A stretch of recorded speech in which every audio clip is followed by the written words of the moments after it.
Welcome to your weekly dose of NFL Jibber Jabber, the Club Dub Football Podcast. Remember to follow on Twitter, Insta, and watch video shows each week on YouTube. Want to get in touch? That's easy. Message through social or email clubdubpodcast@mail.com.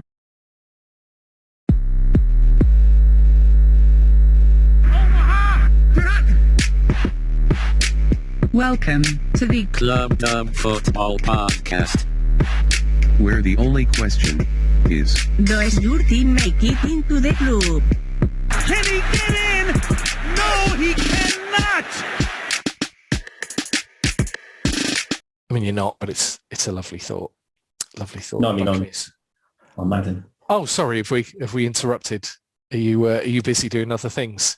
Well, it's the PGA Tour after that, isn't it? So got to be quick and easy. Tour. Oh, the Saudi tour. Now, I tell you what, your Xbox One is well up to date, isn't it? Or is it a Series X? Series X, yeah. Series X. Okay, there you go. It really is well up to date then. Gentlemen, the wait has been unbearable.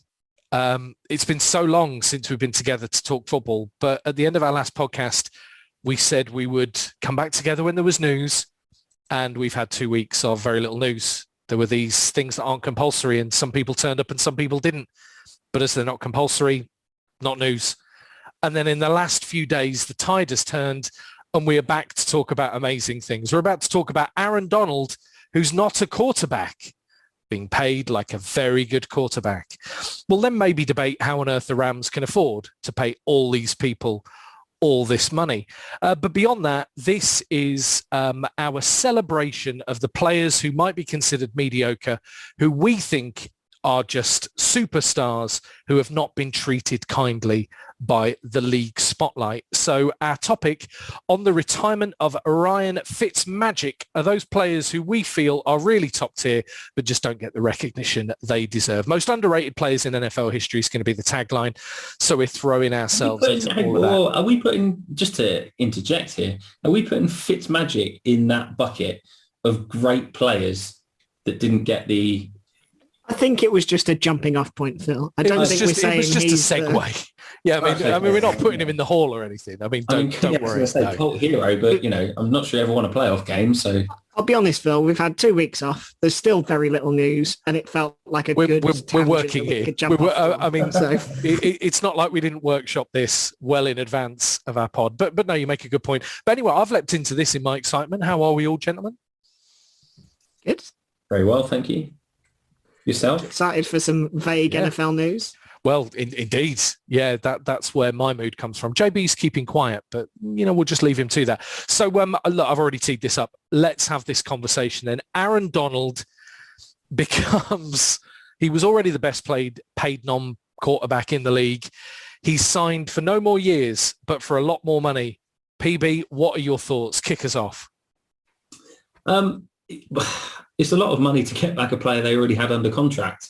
So I don't know if he said, I'm retiring, and they're like, we'll give you another 10 million over the next 10 million a year over the next 2 years. And he thought, I won't retire then. Like, I never really thought it was a legitimate thing that he might retire. I know he said that it is, but I feel like that was just a negotiation tactic. It's a weird one, really. It's a lot of money. He was already on a lot of money, and now he's on a lot more money.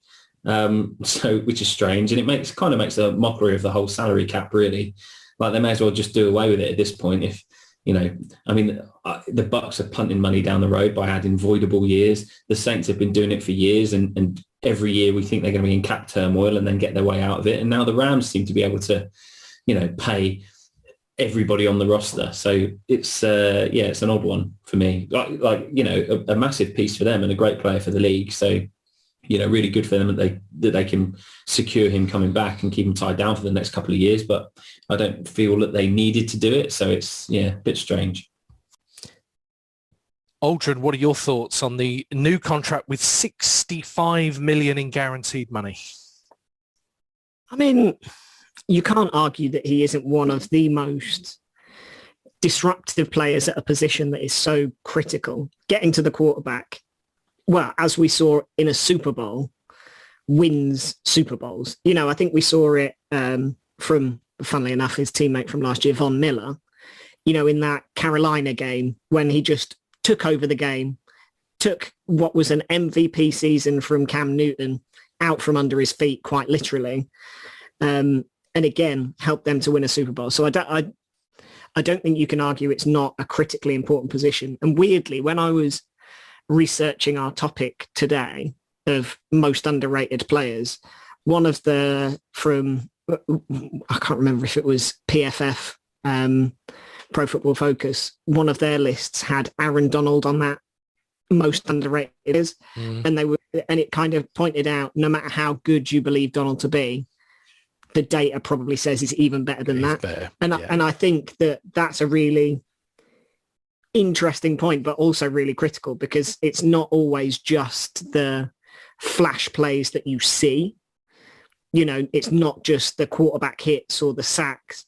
It's the attention. Like last year, it was, in some instances, him attracting all of the double teams, and then there's Von Miller on the other side. What do? Yeah. You can't block everyone. So I think he's not only so critical to that important role of getting to the quarterback, but he frees up other people to do so as well. He gives them so many options. It's the same way, you know, I mean, I know I'm talking about the Rams now, really. But in the same way that Jalen Ramsey opens up so many opportunities for Aaron Donald does the same for Jalen Ramsey, because, you know, all of these players work really well together. And I think if you're in the situation that the Rams are now, which is they probably feel like they're in the best spot they're going to be in for a good number of years. You know, every very good team has a Super Bowl window, and I feel like they're really in that now that they've got a better than average quarterback and then all of these other top tier pieces in play. So I think warding off any even I think, let's be honest, like Phil said, I don't think there was any real threat of him retiring. I think the threat of him retiring was to add a few extra zeros to his bank balance, which he's nicely done. But I think the Rams were not stupid in acquiescing to that, you know, kind of intimation, because they want to keep him around for the next 2 years while they make 2 more runs at a Super Bowl, let's say. So I think he's worth the money if you win another Super Bowl, and they could well do that with him on the roster. So adding something to this, at the very end of the season, when Donald said, you know, winning a Super Bowl is the best feeling I've ever had, you know, all I want to do is go back and do it all over again. And Aaron Donald was asked about retiring, and he said, if the Rams bring back Von Miller and Odell Beckham, there's no way. You know, I'm here for another run. Now, I know Miller went for crazy money. We've, you know, talked that through on previous podcasts, but do you not think, do you think it was realistic that some of this Donald money could actually have been spent tying up some of their existing superstar talent, and maybe he'd have been satisfied on just, you know, 10 million less a season? Or do you think this was a real necessity? I don't know if I've led this too far down the garden path, but JB, what are your thoughts on all of this? Do you think it's part of a big picture, or are you with Aldrin? It just needed to happen for the Rams to stay atop of the hill? If Aaron Donald wants more money, give that man more money. If Aaron Donald wants your car, give him your car. If Aaron Donald wants your house, give him your house. Like, immediately got visions of Aaron Donald in a Suzuki Swift. I'm loving this. The thing with Donald, we've talked about it as well. There are only 3 players in NFL history that have 3 Defensive Player of the Year awards: Lawrence Taylor, J.J. Watt, and Aaron Donald. And arguments might be made about J.J. Watt, but you cannot argue that Lawrence Taylor is not one of the best players ever in the league. And Aaron Donald is right up there as well.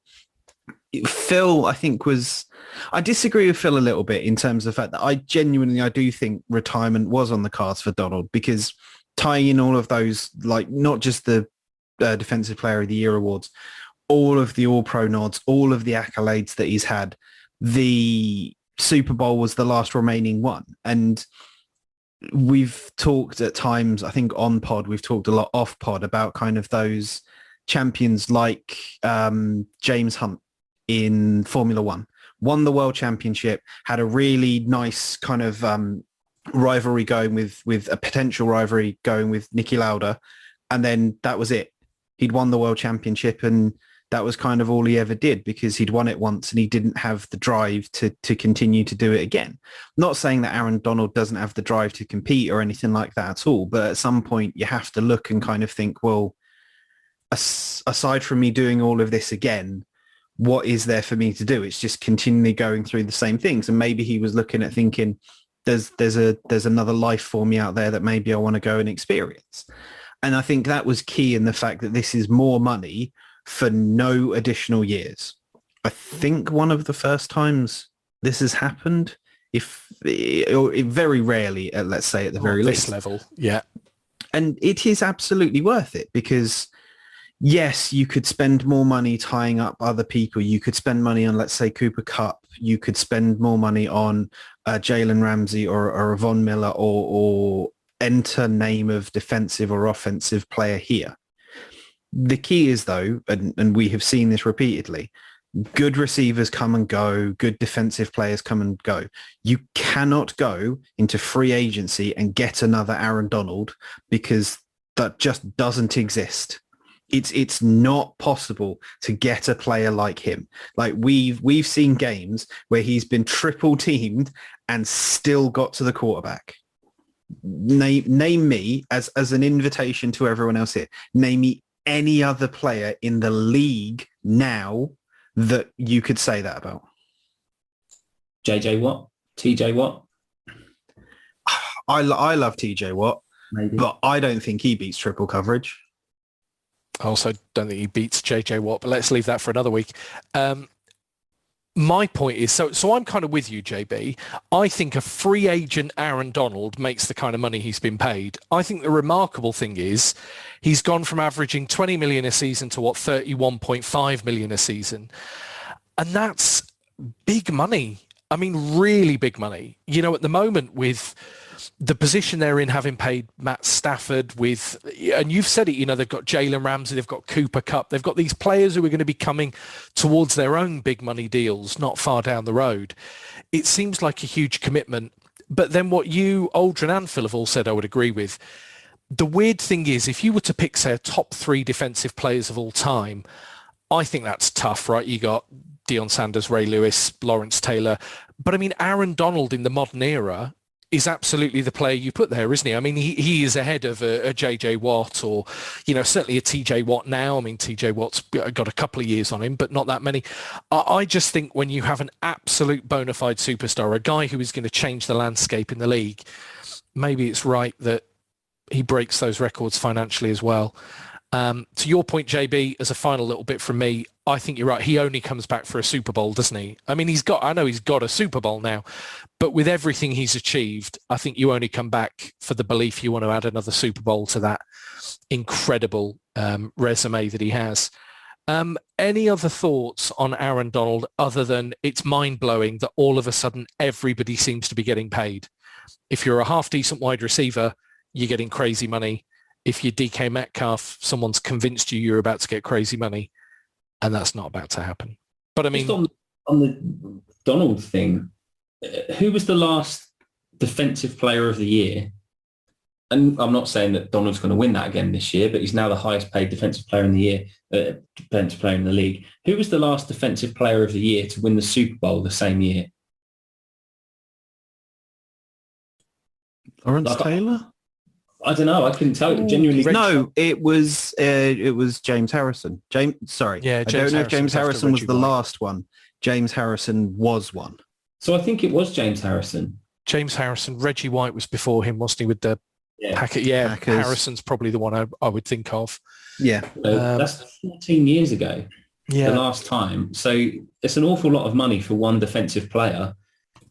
You know, but then you look at a defensive player, and I'm focusing on defensive player. I mean, Aaron Donald's won it 3 times, but you know, you look at teams that have won that recently. The Rams 3 times. You know, the Steelers this year, Panthers, Texans a lot, obviously because of JJ Watt. You know, it's a lot of money. You pay a quarterback a lot of money because a quarterback can win you a game on their own. You know, you look at Tom Brady and the Patriots. Look at Peyton Manning and the Colts and the Broncos. Well, you know, a quarterback can win you a game and you put all of that money in there. But I think one defensive player throwing so much money as good as Donald is, I'm not sure it's the wisest kind of Do you team. not think he won them that Super Bowl, though? That last-minute play? If he doesn't make that play, I would argue the Bengals go on and win that game. Yeah, I don't disagree with that, to be fair. So, but he's already done that, and now they're giving him, more but you give him that money hoping that he does it again. True. If he retires, where do they end up? Do they make a Super Bowl again without Aaron Donald? Well, if he retired, I think they would have paid Von Miller more and kept Von Miller, but that's beside the point. Yeah, but that's my point. Even if they keep Von Miller, do they get to a Super Bowl again? Well, no. Without Aaron Donald? Maybe not. That's why you pay him. The only thing for me is Aaron Donald is a historically good NFL player, one of the absolute greats, but the money they're paying him buys you 4 exceptionally good talents in the NFL. I mean that's the level we're talking about. He is on that level of money. But do you know what? The Rams have not followed the path taken by most, have they? They've traded their way. They've built a roster of superstars, kind of Harlem Globetrotter-esque at times, just bringing in anyone available through free agency for a few months or a few years to make the difference. And here they are with the Lombardi in their cabinet. So I don't know. The thing as well is if you look at that kind of conventional wisdom, let's say, so draft and nurture, I'm going to call out the Cardinals here, but Murray's played, a couple of seasons, now wants the big, when he's asking for a new deal, he's not asking for average starter salary, he's asking for market reset money, right? So I think you're now in an era where those rookies are playing 2 seasons, have 2, 3, average kind of not postseason breaking performances and all of a sudden want market leading money. So I think if you have a game changing talent, and, I think we're all in agreement that Aaron Donald is a generational game breaking talent, you pay the guy because, if you draft a guy, they want ridiculous money in 2 years' time. So why not get a proven talent? I think, it worked. So I think we broadly ended up with agreement, even if it was slightly big and unexpected news that they went on to pay quite that well. But yeah, one player then getting paid as the superstar he is. Our segue is another player bows out of the league, never quite having gained the recognition for being a truly talented quarterback, never really having a team backing him long-term to be their starter. I'm, of course, talking about, what did you describe him as, PB? A cult hero in Ryan Fitzmagic. Ryan Fitzpatrick retired this year, probably looking at the likes you would think of Garoppolo and others still being on the board and wondering if he'd ever get a chance as a starter again. The weird thing about him is his last real kind of flash season with Tampa Bay, over 100 passer rating. He actually ended up splitting starts with Jameis Winston. And that kind of in a way typifies Fitzmagic for me. He was a guy who either started a run of games or came in for a stretch of games and would be absolutely red hot. But the moment he went cold, and every quarterback goes cold every now and again, he never quite seemed to have the backing of his coaches, the backing of those front offices. I mean, one of the most telling stats about Fitzmagic to kick this all off is he holds the record for the most passes and also interceptions thrown on different teams. For 8 different teams, he's thrown touchdowns and interceptions in his career. And it was a stellar one. So to give you the rundown, the then St. Louis Rams, Cincinnati Bengals, Buffalo Bills, actually 2 of those years, his last 2 years, you could probably argue he was the bona fide starter, probably the best period of his career for that. Then a year in Tennessee, followed by a year in Houston, a year and a bit the New York Jets, a year and a bit the Tampa Bay Buccaneers, Miami, and then a bit of time at Washington. When he went to Washington, we had such high hopes. The first time he was being believed in, the first time he was going in absolutely as the starter, an injury took that away from him. But what can we say about a guy who in his career has just some of the most ridiculous stats, nearly 35,000 passing yards, over 220 touchdowns? What are your absolute favorite memories and moments from the career of Ryan Fitzmagic? Him signing my Tampa Bay Buccaneers ball at a NFL UK event, probably for me, as it sits up there behind me. But I mean, Fitzmagic's just brilliant, isn't he? The endearing image for me is when I can't remember the game the Bucks won that he started, but he came out wearing Deshaun Jackson's gear, you know, with the kind of tracksuit and the big gold chains and the sunglasses on for his post-game interview. And, you know, he was just a cool guy. Like, didn't really care what people thought. I think it probably came on a lot more in his later years than maybe earlier in his career, you know, just bringing the personality to life. And I think if you disregard his last season where he played, not even a whole game for the Washington football team. You know, if you think back to the season before where he was at Miami, he got replaced by Tua and then came back in, you know, when Tua was injured later on. And there was that throw late in the game, wasn't there, against the Raiders? Was it to win the game? Where, he, you know, the defender had kind of hooked his face mask and was hooking his head back, and Fitz still slung it down the field and you know, and made the completion, and they went on to win. You know, like, I think you kind of described him perfectly earlier, and it epitomised his time with the Bucks, really. He was a real boom or bust. He's either absolutely brilliant. You know, I think he's got one of the best quarterback games in Bucks history in terms of throwing, I think it was 5 or 6 touchdowns and like 400 yards. Or, you know, he could go out there and throw a 20% completion rate. I mean, that's an exaggeration, but 20% completion rate and loads of picks. So, but what a fun guy to have on the team, and a shame to see he's retired. That's the thing. I've said this multiple times, that the NFL will be a much less interesting place when it doesn't have Ryan Fitzpatrick in it.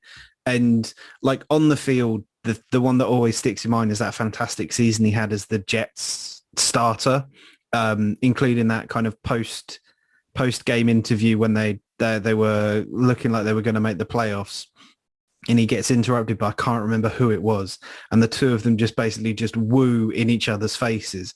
And then he just turns around and carries on the interview where he was. And it's those kinds of moments I think you remember. Like I think it was when he was at the Texans, there's a time where he brings one of his sons onto the interview podium afterwards.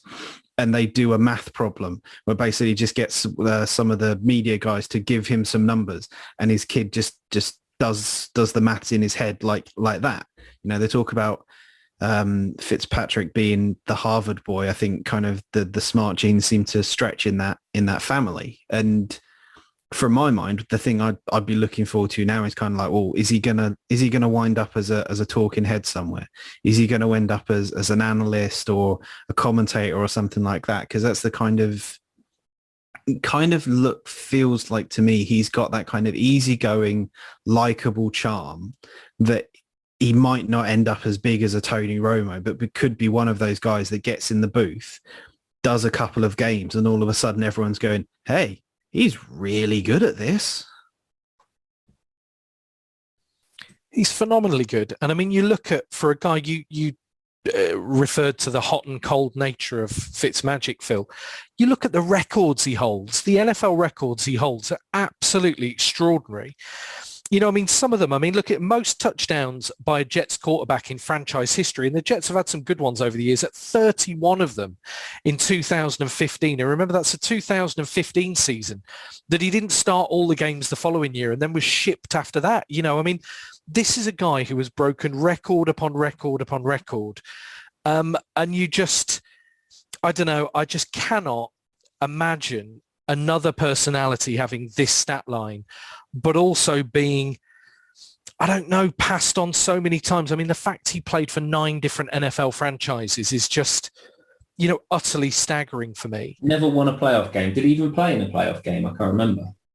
Well, I mean, you look at the teams he played for, and I mean, I don't know. I mean, obviously he's a big part of it. You just talked about quarterbacks being, you know, the biggest factor in winning games.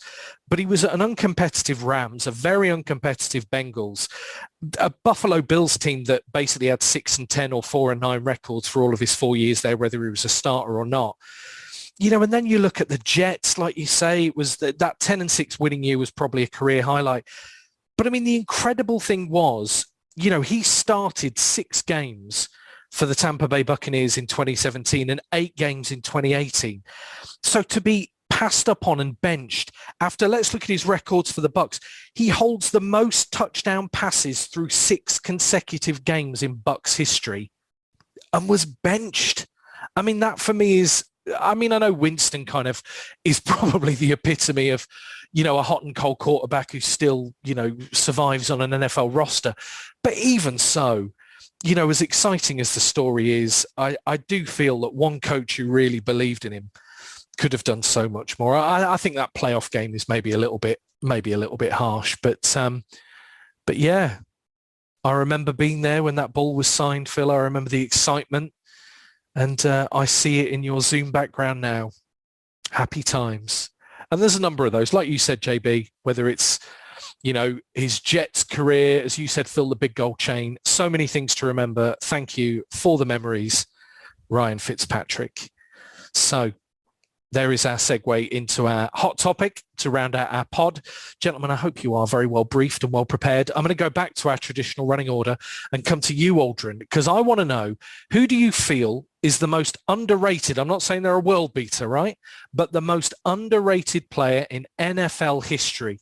You've got the next 2.5 minutes to convince us all. Go for it.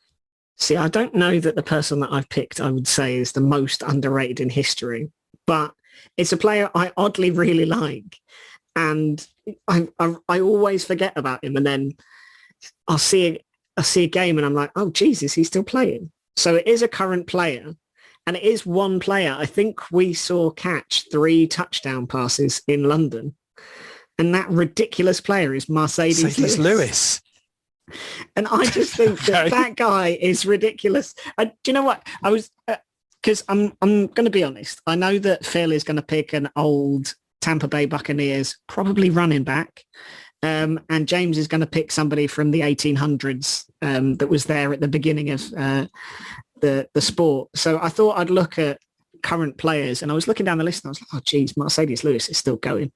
But I think he's the epitome of one of those players that kind of ended up on a bad team, but actually had, some pretty good seasons, a pretty stellar 2010. So, I mean, bear in mind, this guy was drafted in 2006, and here we are in 2022. So the guy's still going. He had his probably best statistical season and made the Pro Bowl in 2010. But then I looked down the list of his stats, and obviously it's quite a long list now. But obviously he's in Green Bay at the minute. Obviously, the majority of his work is a tight end too, and is predominantly now is, a blocking tight end. That's kind of his role and where he fits. But even still, I mean, he's had this past year, he had his best catch percentage of his entire career. And he's not getting the ball thrown to him a heck of a lot anymore. But still, I think that's really impressive. And just to be still going at that age, playing a full slate of games. So he's played a full slate of games since 2017. And I just think the guy's ridiculous. I think back to that game, we saw him ridiculously catching. It was 3 touchdowns, wasn't it, JB? You'll know. Was it 3? 2 or 3? And even at that point, we were all kind of looking around and saying, oh, is he still playing? How is he still playing? And that must have been 2016, 2017. And he's still going strong now. So, yeah, I don't know. I certainly, I'm not going to pin mine to the wall and say most underrated player of all time, but it's just a player that I think is really underrated for his contribution to the teams that he's been on. Certainly now, obviously, he's not going to be a game-breaking player, but again, that kind of safety valve for quarterbacks. Obviously, one of my other picks was going to be Dallas Clark for the Indianapolis Colts, and how impressive he was. Again, as a safety valve for a quarterback in an era where we had some very, very good wide receivers, and it was easy to forget how critical his contribution was, and that kind of connection with Peyton Manning. But yeah, I think Mercedes Lewis is one of those safety valve tight ends that gives you everything. And I think now, you want to keep him in a locker room because of what he adds to that organization. By all accounts, great character, great pro. And you have to be at the tight end position to still be playing after all those seasons. So yeah, he was my fun little pick. So I'm kind of a little bit on board with Aldrin on this. I'm reeling from it. Again, maybe not in terms of the most underrated players in times of history, but most underrated players like Mercedes Lewis, I think, has to go in consideration there. And being completely honest, this is a little bit influenced by the 3 touchdown game that Aldrin is referencing here, being the 24th of September 2017, when it was Jacksonville Jaguars 44, Baltimore Ravens 7. One of my most favorite games of all time ever. Love John Harbaugh. But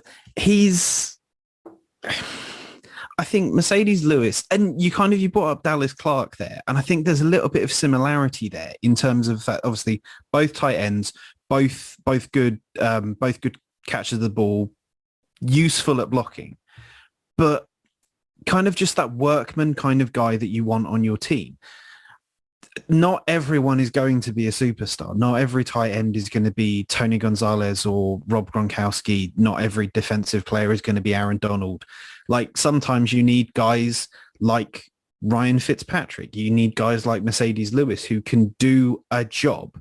It's not the star job and they're not getting top billing, but they're going to be right there still in the credits, in the bulk of the credits as someone else that you're going to know. So I think this is a pretty good shout. As much as I'm not sure I'm entirely on board, I mean, firstly, most underrated player means you're picking them out, right? You're picking players that other people don't rate. It's the very nature of what we're doing. The one thing I think is slightly in Mercedes Lewis's favour is he spent his best years on a bad team. I think that was the point you started with, Aldrin. And I think it's one of those things that means the best players sometimes do go under the radar. Yeah, I think that is certainly true. And you imagine Mercedes Lewis on a high-powered offense or with ultimately, it's almost like Larry Fitzgerald, isn't it? Not that he's underrated by any means, but you put them with the right quarterback during their absolute peak and you can imagine a career that was so different. You know, Larry Fitzgerald was catching balls from Max Hall and it just got horrible for a period there in Arizona. But I see where you're going. I'm not sure his longevity is necessarily convincing me quite as much. But you know what, Aaron, he's Green Bay at the moment, right? Yeah, and the thing Aaron Rodgers has got no one else to throw to. So the thing that caught my eye, right, is if you look at his stats. So I mean, the guy's 38 this year. So you know, crazy old for that kind of position. But 2021 was his best season for yards since 2017. His best catch percentage for his entire career. Best number of first downs since 2017. So, you know, you're talking 4 or 5 years on from, you know, when he was still old and he's now pushing 38 on from his in peak, really good.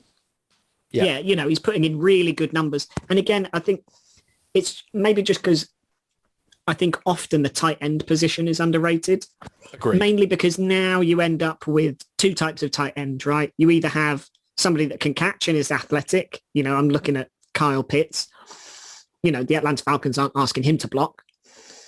Or you have guys that block. So I think Mercedes Lewis is one of those that was more of a can do it all tight end. And, you know, I think he's still doing it all. He's blocking, but still able to remarkably get down the field. I mean, he put his best yards in since 2017. Yeah, and, you know, stuff like that I don't know. I'm not saying that he's a ridiculously underrated player and he's going to jump out off the page and have a Hall of Fame career, but it's the longevity. I know the longevity isn't maybe one that stands out for you, but I think if you think 5 years on from some good stats in a really poor team and he's still doing it and still being that safety blanket for a top tier quarterback, it's important. You put him with Aaron Rodgers in his peak. I mean, you could argue probably both of their peaks, although I don't think Rodgers has dropped off that much. And that could have been magical, couldn't it? You could be talking about one of those famous kind of quarterback tight end partnerships and so on and so forth. Okay. Well, I think you get a pass. I think Mercedes Lewis gets in and I'm more than happy to have him as our first nominee in our Hall of Underrated NFL Superstars.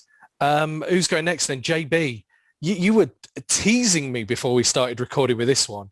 What was the clue? Can a player be underrated when they've won 2 Super Bowls? I think was the tagline. Right, so I'm all ears. I can amp that if you want to have a go at guessing who I'm talking about. Yeah, go on then. We missed. Can a player be underrated if they have 2 Super Bowls as a starting quarterback, a Heisman Trophy, and a Comeback Player of the Year award? Okay. Two Super Bowls. Heisman, Comeback Player of the Year. It's not going to be like John Elway or someone, is it? It's like one of the most famous quarterbacks in NFL history. Aldrin made a joke about me picking somebody from the very beginning of time in the league. And this isn't quite 7 years ago, but it's interesting that would be 87 because 86 saw the retirement of Jim Plunkett. And I think he has to be in consideration for underrated. I understand why he's not in a lot of people's discussion for fantastic quarterbacks of the 80s or anything like that. If you look at his stat line, visually it's unimpressive. It's, a career total of sort of just over 25,000 yards, a touchdown to interception rate of 164 to 198. Like even Jameis Winston has a positive touchdown to interception ranking at the moment. Sorry, Jameis, we know you're listening. But the thing from my mind is Jim Plunkett is the only eligible quarterback with 2 Super Bowl wins as a starter who is not inducted into the Pro Football Hall of Fame. And when Rob and I were talking about this earlier, Rob wondered when I said 2 Super Bowls as a quarterback if I was going to be talking about Eli Manning. Not going to be talking about Eli Manning for that, but Eli Manning is going to go into the Hall of Fame. I don't think there's any doubt about that. He's not the best quarterback in his own family, but he's still going to go in there. So Plunkett missing out is a little bit weird, especially when you look, like I said, you look back at his college career, entering the league as the Heisman Trophy winner, entering the league as the AFC Rookie of the Year, and then kind of just bombing out a little bit. It didn't work out for him at the Patriots. It didn't really work out for him at the 49ers. It worked out for him when he went to the island of misfit toys that is the Raiders. And even then, it was only because he was brought in to be the backup. And there's America's Games where he talks about being told by Al Davis, you're not here to save the team. Don't worry about any of it. Just play quarterback. But this is a guy who led the team twice to Super Bowl wins. And not even straight as a starter. He was the starter, won the Super Bowl, lost his job, regained his job, won the Super Bowl again. And like if Kurt Warner had won that Super Bowl for the Cardinals, that would be the same kind of thing we'd be talking about for him, like of amazing performances. So can we live in a world where that happened for a minute? Where it makes the Kurt Warner movie better as well. Can we just imagine that happened? We still haven't seen the Kurt Warner movie, as far as I'm aware. I haven't seen the Kurt Warner movie, and part of me just thinks it just ends with Ben Roethlisberger throwing the ball and it just going out as if to say maybe Santonio Holmes doesn't catch it. But we're not here to talk about that. We're here to talk about Jim Plunkett. That Kurt Warner had 99 yards to catch up with a heavy-set defensive lineman. I mean, maybe that's the thing. I mean, that could have happened as well. But yeah, I would put Jim Plunkett forward as I think underrated. I think if you look at what he was able to do, not just necessarily on the field, like stats you can't really compare time to time because agreed. Yeah, they throw the ball so much more now. And particularly when Plunkett was at the Raiders, they had Marcus Allen and I think to a degree Bo Jackson. And if you've got Marcus Allen especially, you're going to hand the ball off to him and just watch as he works his magic from there. So I think putting him in the situation he was put in, asking him to do the things you could do on par with like what you would expect from a Ryan Fitzpatrick or something like that. The only difference was Jim Plunkett was so much better at it than anyone else you'd put in there. So just to check, is your argument that Jim Plunkett is underrated or that he should be in the Hall of Fame? Because, I mean, he was a Super Bowl MVP. My argument is that Jim Plunkett is underrated. Okay.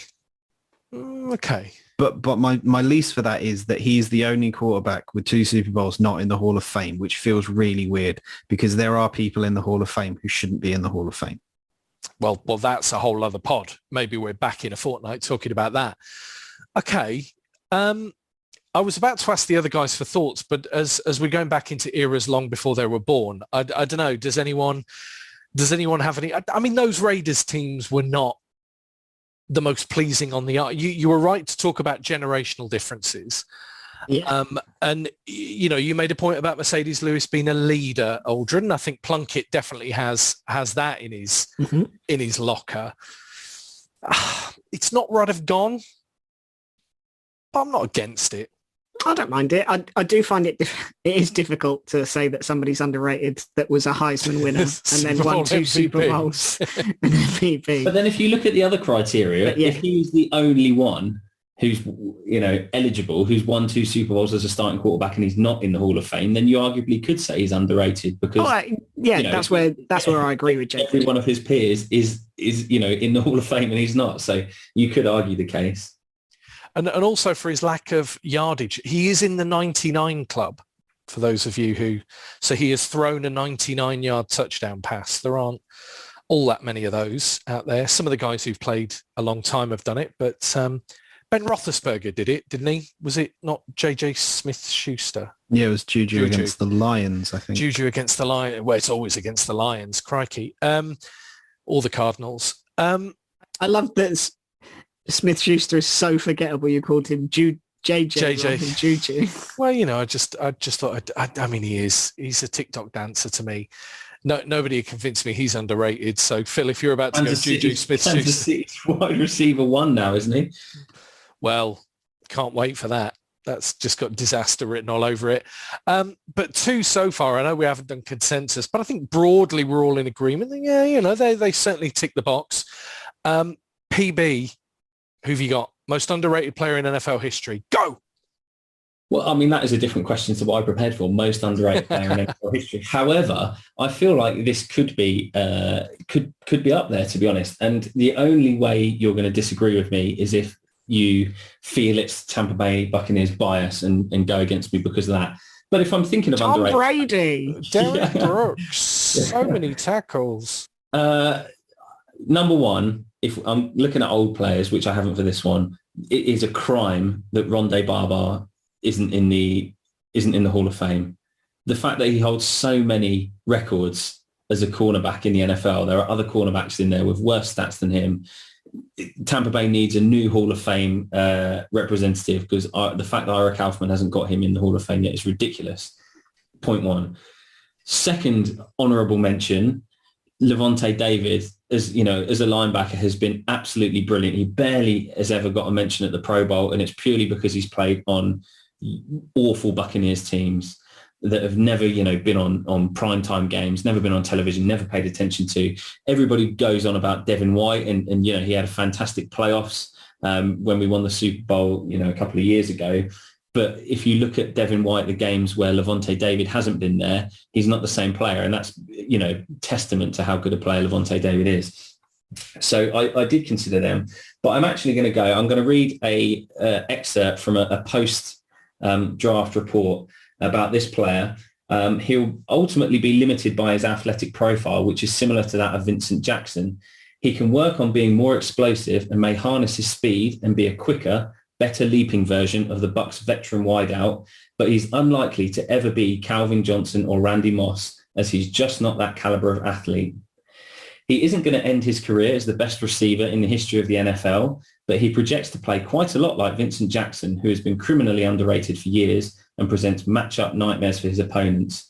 The Buccaneers didn't hit a home run with this pick, but they made good contact, and given the other options on the board, that's definitely not a bad thing. So apparently he's never going to be a Calvin Johnson or Randy Moss. The pick wasn't a home run, and he is the only player in NFL history to put up 8 consecutive 1,000-yard receiving seasons. Mike Evans, the fact that he is criminally underrated is a fact. You know, only the last couple of years, having played with Brady, has he really got, you know, I would say got the notoriety that he has. You know, a jobber like Keenan Allen saying that Mike Evans isn't in his league, you know, when they released those Madden ratings 2 years ago, an absolute joke. He is a top 5 receiver in the league now. You know, is he not top 10 all time, considering one, you know, those stat lines? No other no other wide receiver has put up 6 consecutive 1,000-yard seasons. He's done 8 now. criminally underrated. I think this is the worst choice that you could have gone for. So There is no way that he is underrated. How can you say he's not underrated? Because he's just not. Like, he's a consensus. Like, it's not like you're the only person that's saying he's good. He's pretty around the league. Widely renowned as one of the best receivers going. I disagree. I think he's talked about as being a good or very good receiver, but I don't think he is mentioned as being, the superstar level that he is. I genuinely think he's underrated for the level of play that he's consistently put up year after year after year. The thing that I love the most about this isn't just the incredible shade just thrown on Keenan Allen there. It's the fact that I noticed that Phil has absolutely come out swinging here. It's literally like they kind of feel like there needs to be like a Bucks flag waving behind him as he's pitching this.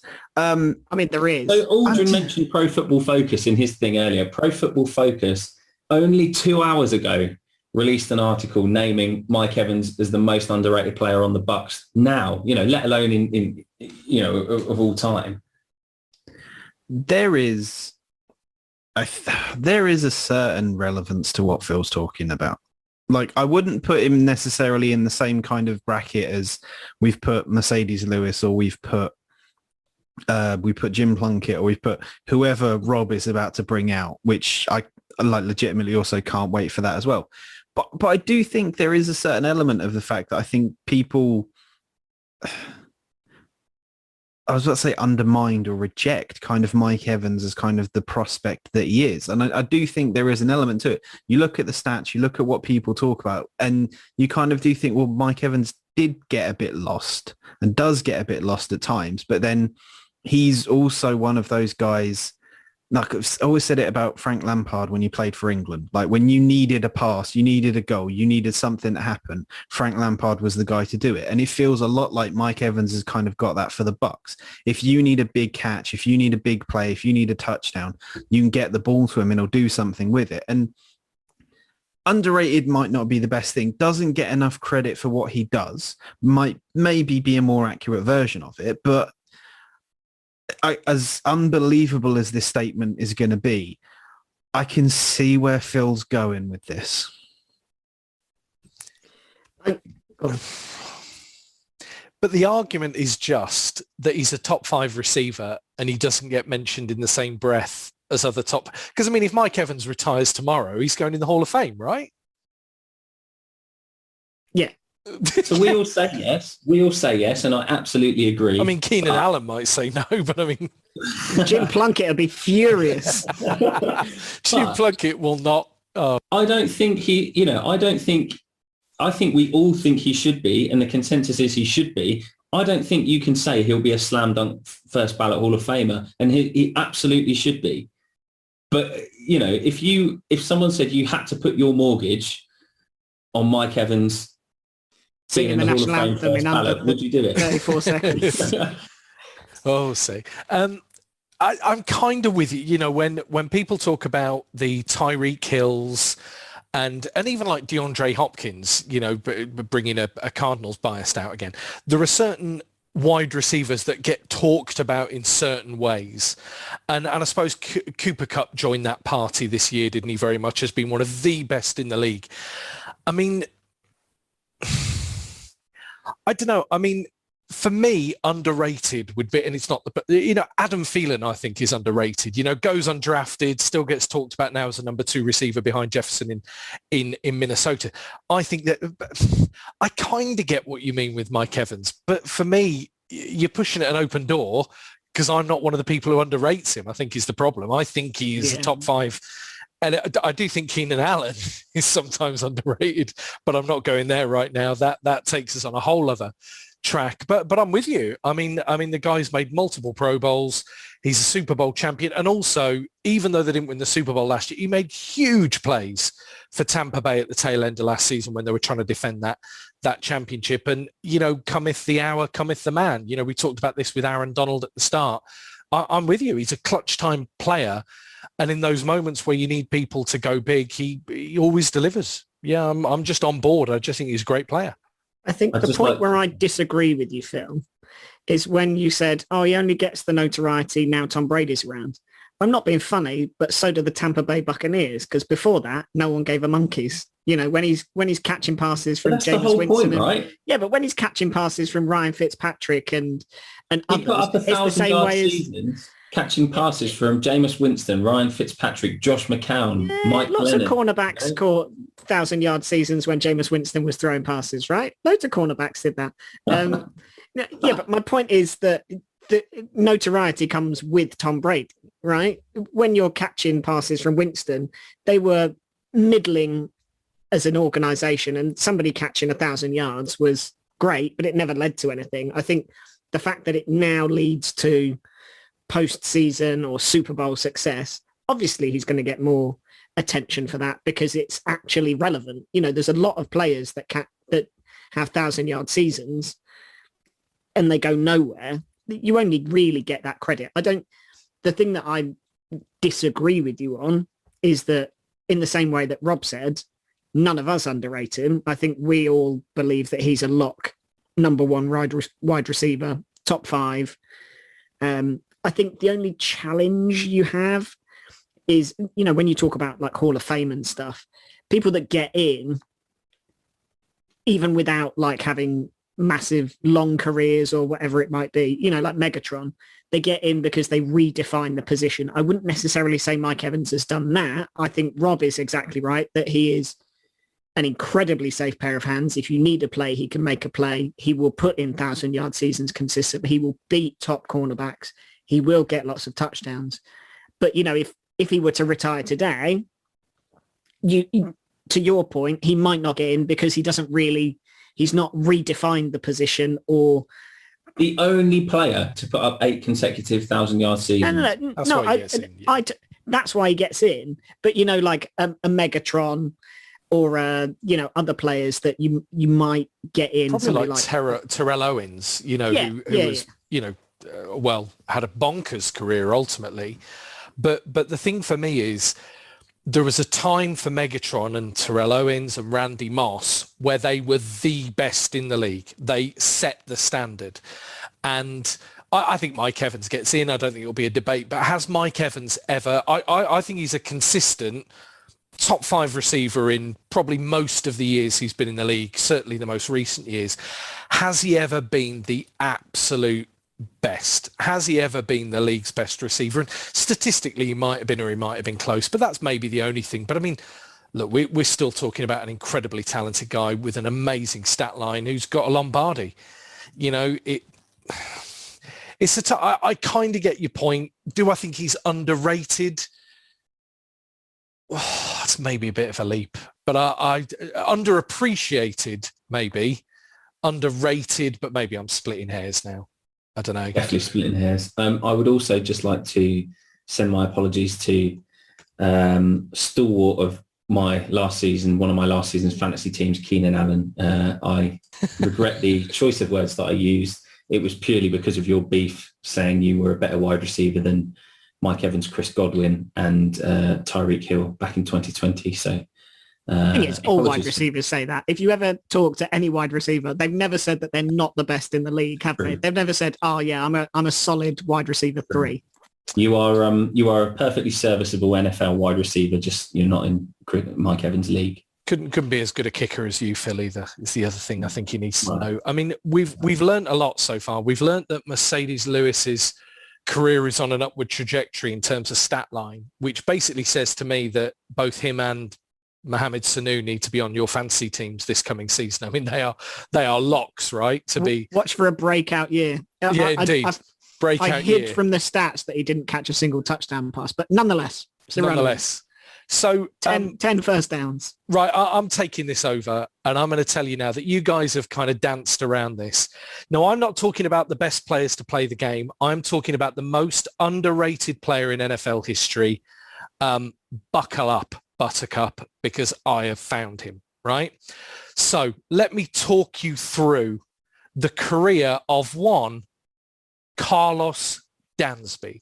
Right? Famed linebacker, spending a good chunk of his career at the Arizona Cardinals, But let me just give you the stat lines, boys, and see what you think of this. So a career that started in 2004 and ran to 2017, right? During that time, he had 1,424 tackles, of which 1,077 were solo, 127 were for a loss, and he had 64 hits on the quarterback. Talk about cometh the hour, cometh the man. This is the guy who took the ball to the house to win that famed playoff game for Arizona against the Green Bay Packers all those years ago. But let me just take you beyond the headlines and give you a bit more of the story, right? So if I talk about the 1,424 tackles, we'll compare that to first ballot Hall of Famer Brian Urlacher, who, like Dansby, also never won a Super Bowl. He had 1,353. But you go, well, hold on. Tackling is only part of the game for the modern linebacker. So let me give you some stats, right, of the most interceptions by linebackers since the year 2000. Ray Lewis, 24. London Fletcher, 23. Brian Urlacher, 22. Keith Bullock, 21 predominantly at the Titans.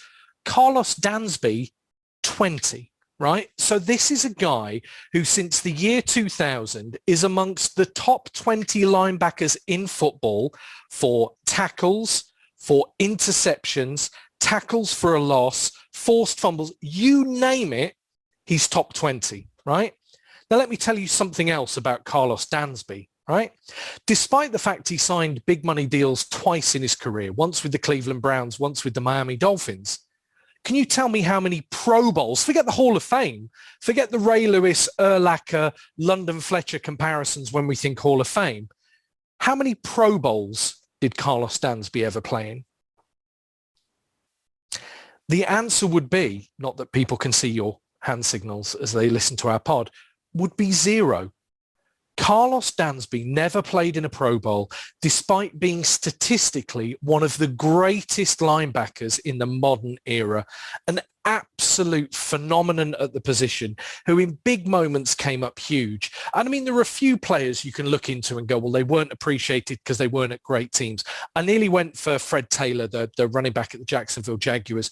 I nearly went for Matt Barr, who was a kicker for the Cleveland Browns for a number of years, who also ironically never made it to a Pro Bowl despite having a better percentage of kicks in the postseason than Adam Vinatieri. But Carlos Dansby did it all. As balanced and well-rounded a linebacker as there has ever been. How on earth does that guy not even play in Hawaii, let alone get talked about in the same breath as people who've got their busts in Canton? I just think it is one of the absolute greatest crimes in modern football that people don't rate Carlos Dansby so much higher. And I mean, I kid you not. You look at his tackles, you look at his solo tackles, interceptions, tackle for a loss. The guy's never outside the top 10 in the modern era. Why do more people not talk about Carlos Dansby as the great he truly was? Feel free to argue away. Every stat line I've just said means you're going to lose. So I don't have the stats to hand, but like to the point we just made about Mike Evans, and I don't know if you have this, Rob, but was he statistically the best at the position across any single season? Or was he just consistently solid, churning out those stats year on year? He had some very good years. So the 2 years, the year of the Super Bowl in Arizona and the one that followed, and then he had one very good statistical season in Miami. But I mean, remember, I'm talking about a guy who never made a Pro Bowl. I mean, this is top 5 interceptions since the year 2000. Absolutely up there with Hall of Famers when it comes to tackles and solo tackles. The point about Mike Evans was, is he a first ballot Hall of Famer? I'm not even Carlos Dansby at that level. This is a guy who got released and cut twice, admittedly on big money deals, both times with the Browns and with the Dolphins. How on earth does he not get any form of recognition at all over a career like that? You know, Aldrin, I kind of feel like maybe me and you need to go away and have a think about this, because we definitely came into this with a different idea of what our arguments were going to be, because we've had some fired up people in the second half of this podcast here. I know I was quite chill about Mercedes Lewis. I just thought he's a bit of fun. Yeah, it was like we were having a nice gentlemanly discussion, and then Phil and Rob just decided to rattle the sabers for their teams. It's like 3 weeks off from NFL chatters, like riled them up. Wait, I think it's just that they've missed, like, this is PB's first pod in a while, so I think he's had some of that fire saved up. Talking about the point Rob actually made, I think the difficult thing with Dansby is the teams that he played on are, shall we say, mediocre at best. Sorry, Rob. He made a Super Bowl. He then made, I don't think they were mediocre, but I mean, I appreciate he was on losing teams for most of his career. But I mean, he's ahead of Posluszny, Teo Spike, Sean Lee, Patrick Willis, Keith Bullock, right? He's ahead of from the Titans, who admittedly has 21 interceptions in his career. But Bullock was a 2-time All-Pro, a Pro Bowler, and he did that with 790 career solo tackles. That's like 2/3 of what Dansby has. I do think the thing going against Dansby is he plays at a quote unquote popular position. Air quotes there for everybody listening in terms of the fact that you look at, if there are only so many all pro positions, there are only so many Pro Bowl positions going around. And if you're playing the same position as Brian Urlacher, chances are you're not going to get ahead of Brian Urlacher for those kind of things, regardless of whether he was a better or a worse player at stretches of a season, at stretches of a career or anything like that. So I get what you're saying in terms of him never having made a Pro Bowl is really weird when you consider what he's done, but there are ways to kind of explain around it.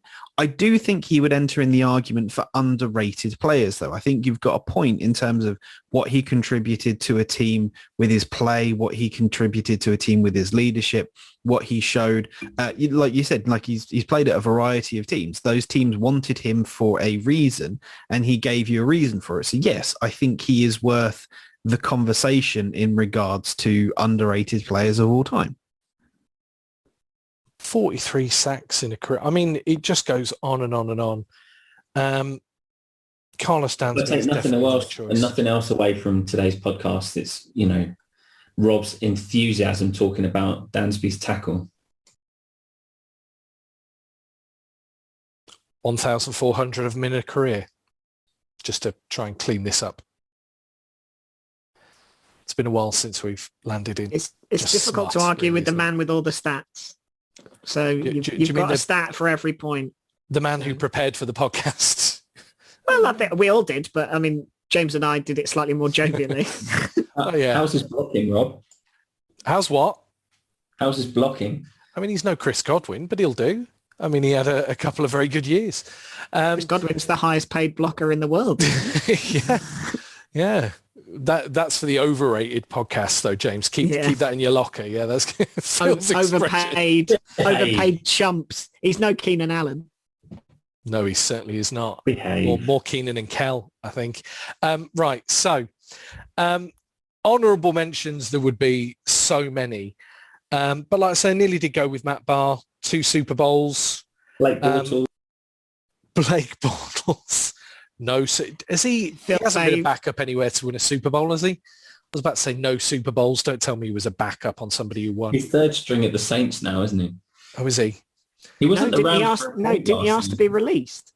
No. He was released from the Packers, I want to say, either the Packers or the Rams, to go to the Saints because he figured, behind Winston and Ian Book or whoever the other one is, he's got probably a better chance of getting a game. Rob's favourite from a year ago.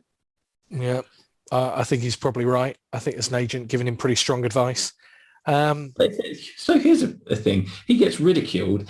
If he'd have beaten the Patriots in that AFC Championship game and got to the Super Bowl, his career probably looks a little bit different. He's probably still starting somewhere now. I mean, it's all ifs and buts. Agreed. But... Yeah, no, agreed. But then it's funny, isn't it? Because you look at, I mean, this is torturous. You say that, though. There's Colin lots of Kaepernick's players. The same, isn't it? Colin That's Kaepernick. Exactly what I was going to say. That comeback against the Ravens, he comes back and wins that Super Bowl for the 49ers. There's a lot of quarterbacks whose career change on a single play. I always think of the other one, and again, it's Cardinals bias, but Ken Wisenhunt was the other one for us, the head coach who nearly beat the Steelers in the Super Bowl, nearly became the first Cardinals head coach, to win a Super Bowl. And then a few years later, he's out on his ear. It is a cruel game. But you were talking about it with Mike Evans. There are players who in those big moments make big things happen. And it's a cruel sport if it goes slightly the other way. Well, I don't need consensus story. Is everyone happy with Carlos Dansby being in our Hall of Most Underrated? Yeah, there you go. I agree. Right, if I put Mercedes Lewis in, if you've got a statistical leader, then I think it's fair to have him in too. Yeah. Never made a Pro Bowl. I'll go to sleep thinking of that tonight. Horrifying. We're sorry, Carlos. We hope for better in the future. 3-time Cardinal. All three of them very successful stints. But gentlemen, I think we've done it. I think in the midst of no real kind of proper NFL news to report, you've managed to pull together another gold standard podcast. Thank you ever so much for your input. And I think our plan is that we'll be back when there's news, but no later than 2 weeks' time, right? So we'll be back in 2 weeks' time if very little continues to happen. If something momentous were to land, if a quarterback was to find a home, like Jimmy Garoppolo or who else is still in the market? Baker Mayfield, anyone else? I don't know. There's going to be so much intrigue coming Colin from Kaepernick, OTAs. going to work out with the Raiders. Yeah, if something momentous happens, check Spotify or wherever you listen to our pods. We'll be back. Otherwise, we'll be there to update you on the dribs and drabs in about a fortnight's time. But gentlemen, it was stunning. I look forward to 14 days or less. Fantasy football season's coming up. If you want to be in the Club Dub Fantasy Football League, drop us an email. Rob, you can read out the address or hit us up on Twitter or Instagram. Either of those things too. Club Dub Podcast at mail.com. I only do that slowly because friends of the show have had problems, I believe. But yeah, clubdubpodcast at mail.com. Drop us a note, join our Fantasy Football League. You are right, it's nearly that season, isn't it? So yeah, nearly the time where we start building fantasy football rosters. Maybe that's what we'll be doing in a fortnight. But thank you, gentlemen, for your company. And I'll catch up with you soon for some top NFL jibber jabber. Cheers, Rob. Cheers, Rob. So a lot.